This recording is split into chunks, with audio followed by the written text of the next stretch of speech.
The changing climate requires urgent action to protect our environment, save jobs, and strengthen the nation's economy. It's time for all of us, government, industry, and individuals, to make it happen. So, let's get on board. How do we get to net zero by 2050? Look at this chart. We've got to reach a point where the amount of greenhouse gases that are released into the atmosphere equal those removed. It's critical to reach net zero greenhouse gas emissions by 2050. There are many different pathways for the U.S. to achieve decarbonization. Our choices will determine the speed, affordability, and technology available as we move from fossil fuels to carbon-free energy sources.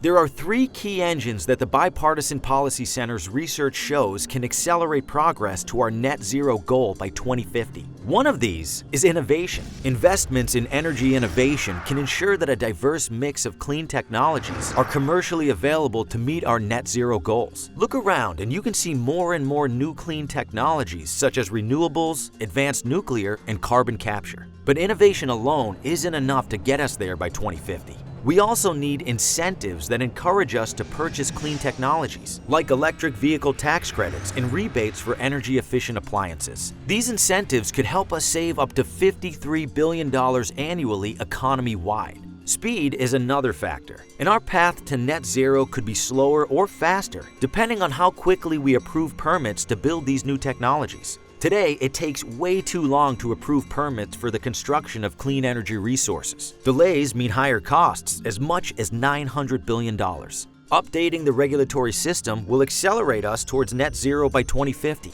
Let's get moving. We can make it to net zero 2050. We need to get all our engines firing at the same time by investing in energy innovation, incentivizing the adoption of clean technologies, and speeding the permitting process for decarbonization projects. Our decisions about the routes we take now can smooth and speed the way to a cleaner future. That means a brighter outlook for our environment, jobs, and overall economic growth. The Bipartisan Policy Center's energy program advances pragmatic policies for a net zero carbon economy. To learn more about our net zero pathways analysis, visit the Decarb America Research Initiative at decarbamerica.org.